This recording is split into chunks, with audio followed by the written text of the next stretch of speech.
మూసుకొని నా మనీ నాకు ట్రాన్స్ఫర్ చేయి. నేను చేయను. I need proof. ప్రూఫ్ కావాలరా? ప్రూఫ్ నీకు ముందు ఫోన్పే ఓపెన్ చేయరా. ఓపెన్ చేయి. చేసా. హిస్టరీలోకి వెళ్ళు.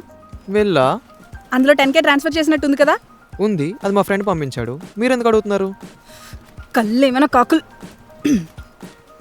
సరిగ్గా చూడండి సార్, అక్కడ మధుమిత 654 అనే అకౌంట్ నుంచి ట్రాన్స్ఫర్ అయి ఉంటుంది.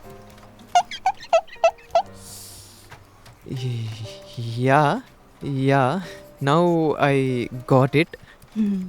You got it? Yeah got it. Then send it. అకౌంట్లో లేవండి ఇప్పుడు. ఏం మాట్లాడుతున్నావురా? అకౌంట్లో లేకపోవడం ఏంటి? ఇందాకే ఐపీఎల్ మ్యాచ్ అని కొన్ని టికెట్లు బుక్ చేశానండి. ఎవడబ్బా సొమ్మని రా బుక్ చేసుకుంటావు? నీ అబ్బా మర్యాదగా అమౌంట్ నాకు సెండ్ చేస్తావా లేదా పోలీస్ కేసు పెట్టినా? 10,000 కోసం